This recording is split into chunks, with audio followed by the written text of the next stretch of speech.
Magandang araw po sa ating lahat. Ito po ang inyong lingkod, Councilor Danny Dayang-Hirang sa Lungsod ng Davao. Pag-uusapan po natin yung latest development na debate po sa Kongreso. Alam mo yung legislative body, we cannot deny the fact that the power of the purse belongs to the House of Congress at saka sa Senate. So, walang debate doon. So karapatan ng mga congressman yon na sila yung nagkukontrol. Ang next issue dito is bakit mainit yung debate? Well, number one, i-congratulate po natin si Congressman Marcoleta at saka si Congressman Ungab na naninindigan sila on ano yung dapat, what is right. What is right in the sense na nakikita nila yung sumusunod na issue. One, yung discussion ng budget, depende yan sa assessment or appreciation ng mga individual congressman na nandun. And whether sinusunod yung mga requirements na kinakailangan nila in aid of legislation. You must remember, bakit merong mga resource person para nandyan sila para gumawa ng batas. At paano gagawin yung batas ay manggagaling sa information na binibigay ng mga departamento at kaukulan or mga bisita. For example, isang department, no? Let's say Department of Office of the Vice President na lang. Diretso tayo. Yung Office of the Vice President ay nagsubmit ng budget.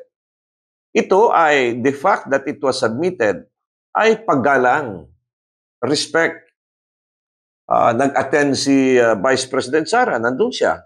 Pangalawang opisyal siya sa buong Pilipinas. Mas mataas pa nga siya sa Kongreso at saka sa Senado. Then, after kay President Bongbong Marcos, siya pangalawa.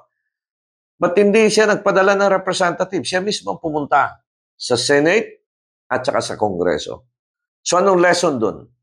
Ang lesson doon ay respeto. At sa Bisaya pa, pagtamod sa protocol or sa balaod. To submit. Sumunod. So sinunod ni Vice President Sara at saka sa Senado at sa Kongreso. So mali yung perception na sinasabi na si Vice President Sara, ano yung sinabi nila? Yung parang hindi nagko-cooperate, nagbo-boycott. Hindi nag-boycott si Vice President Sara. Nandun siya. Nung pangalawa, hindi na siya dumalo kasi submitted na lahat. Binigay na lahat yung documents. But in spite of that, ay nagpadala pa rin siya ng sulat.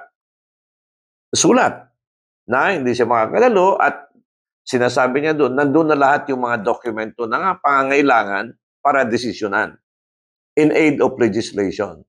So, in short, okay na yon, submitted na. So, nasa Kongreso na ngayon ang desisyon kung ano yung gagawin nila. So, hindi na kailangan pumunta si Vice President Sara Duterte.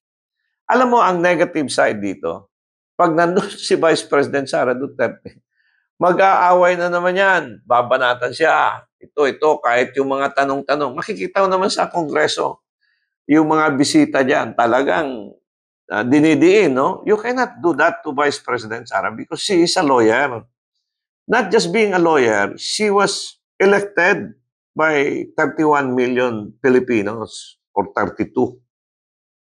Kaya yun ang nire-raise ni Congressman Marcoleta at saka ni Congressman Ungab. Ito din ang niraise ni Congressman Gloria Macapagal-Arroyo nung first session. Na yung mga pinag-usapan na dati, wag na nating pag-usapan dahil tapos na yan. Ang pag-usapan natin yan, yung anong nandyan ngayon. And besides the fact, wala na pong control si Vice President Sara nung mga issue na ito because this was already submitted to the Commission on Audit. And in fact, lahat ito ay nasa judiciary na rin, no? And alam mo, maingat si Vice President Sara kasi nandun na yan sa ibang departamento which is independent. Commission yun eh. Hindi mo pwedeng diktahan yun. This is a constitutional body. Commission on Audit, Commission on Election, at saka yung mga officer dyan, merong term. fixed term sa Constitution, Civil Service Commission. So in short, ito po yung nagbabalansi, ito silang tumitingin. Now, lahat ng documents were already submitted. Very clear lang si Vice President, lahat ng ginasto doon ay valid and legal. And she knows that as public official. And she will not allow it. At wala yan sa kanya.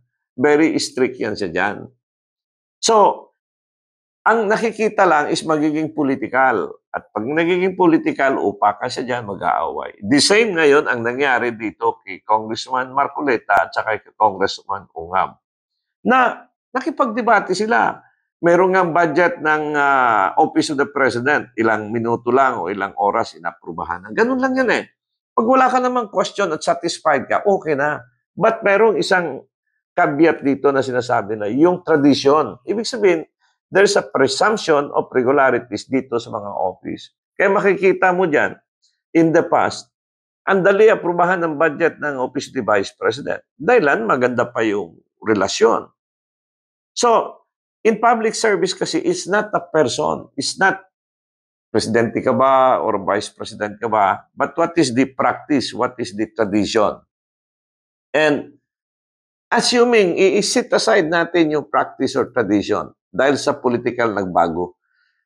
Yung second issue, everything was already submitted.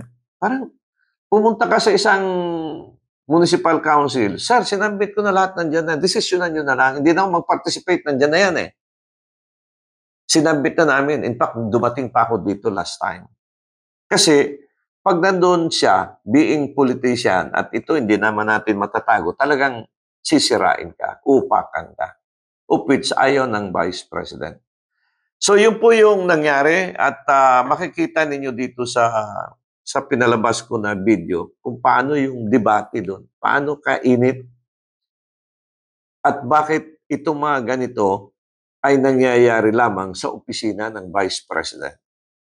So, hanggat sa muli, ito po ang inyong lingkod.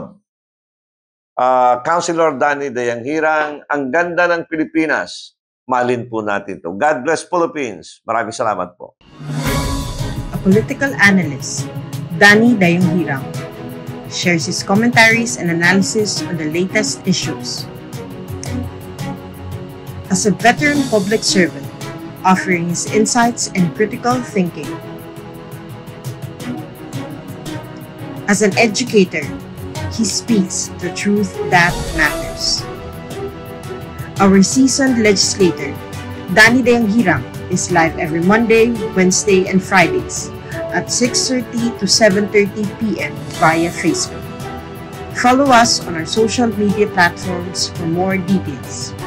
Mahalin natin ang Pilipinas.